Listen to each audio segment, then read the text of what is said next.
Hello and welcome to the Video Debt Solutions podcast. I'm Tara Bellio and this episode is all about grandparents. If you're a regular listener, and we hope that you are, you'll know that we've been talking about back to school since the beginning of July. It's a time of year when Canadians of almost every age have to be mindful of their money. Parents are sending their young kids back to elementary and secondary classes and their older kids off to post-secondary. Older teens are contemplating next steps, and university students are dealing with the expenses and debt that go hand in hand with post-secondary. Then we have the grandparents, the 55 plus Canadians who are retired or partially retired and no longer have kids in school. But why would they be thinking about back to school? Well, their millennial children are navigating the rocky waters of raising their own kids. And for so many of today's millennial parents, it really does take a village to raise a family, or at the very least, the assistance of grandma and grandpa. Boomer and senior parents are often more than willing to step up, offering their money and time to help their adult kids and their grandkids, especially at this time of year. Family life can get pretty hectic and expensive once school is back in session, but are grandparents putting their own financial health at risk? After all, a lot of Canadians in their 50s, 60s, and 70s have their own money challenges. According to a recent survey from a large life insurance company, 1/4 of retired Canadians 55 and older are in debt, owing an average of over $11,000 in consumer debt. 1 in 5 are still paying off their mortgages. To help the grandparents out there decide on best ways to help their children and grandchildren, we asked our licensed insolvency trustees and debt help professionals to weigh in with some expert advice just in time for back to school. Joining us in this episode are Andre Balduc from our Ottawa office, Jasmine Brown from our Saskatoon office, Beth Ann Bone from our Oshawa office, and Craig Friesick from our Calgary office. Hi, Andre. So let's start up talking about the cost of being a grandparent. We know a lot of seniors and boomers are financially helping their adult kids, and they're also spending a fair amount on grandkids as well. What are some of the average numbers? How much are seniors and boomers really spending on their adult kids and grandkids? There was a recent U.S. survey done by TD Ameritrade, and what they found is that grandparents with millennial children spend on average $2,383 US each year on grandkids for things such as gifts, outings, post-secondary savings, school supplies, extracurricular activities, and even allowances. So in Canadian terms, that amounts to about $3,160 a year, or $250 a month. Also, what they found, interestingly, is that for more than half of the millennial parents, 54%, their parents or their grandparents provide at least 1 hour of help each week on childcare or running the household. And of those getting help, the average amount of help they're getting is 30 and a half hours per week. And for that half of parents that are getting that assistance, it's for things such as primary childcare, babysitting, homework help, transportation, and after-school activities. So when you factor in those that don't get help, that gives us an average of 16.4 hours per week that the grandparents are helping with the grandkids.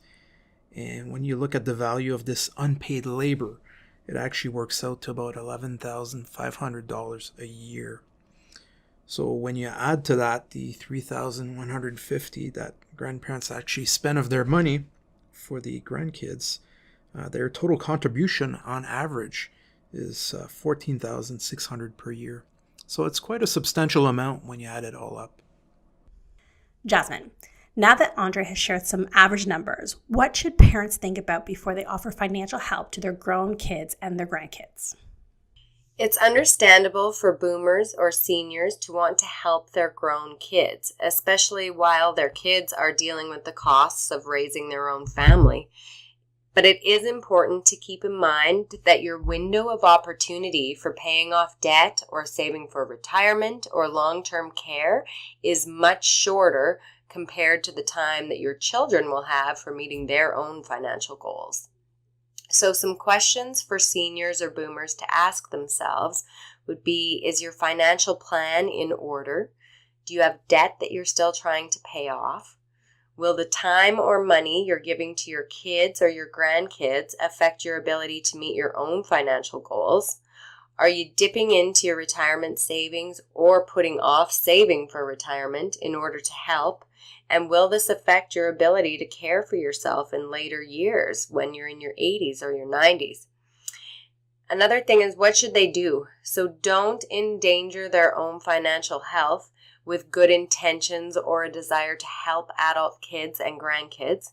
Decide ahead of time what is affordable to spend and budget for things like grandkids' gifts or spending time with family. Budget for those things. Well, Beth Ann, summer is wrapping up, which means it's back to school time. Parents with school-age kids know that this is one of the most expensive times of the year for family expenses. How can parents help their adult children and grandkids with back-to-school expenses when they aren't in a position to offer financial assistance?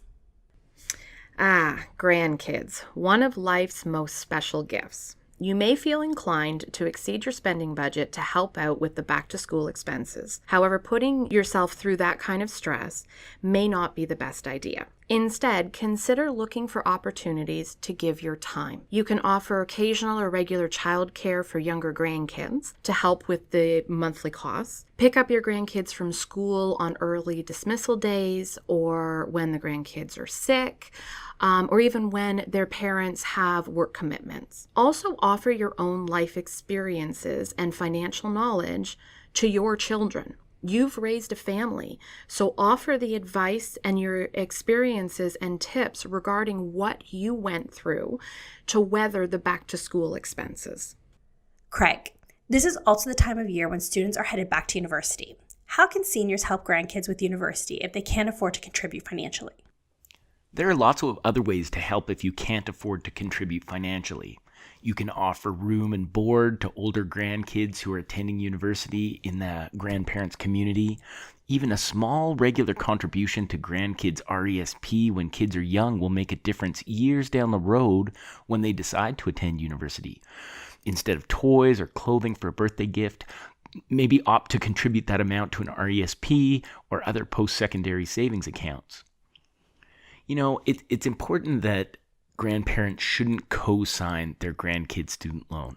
I see a lot of problems with this.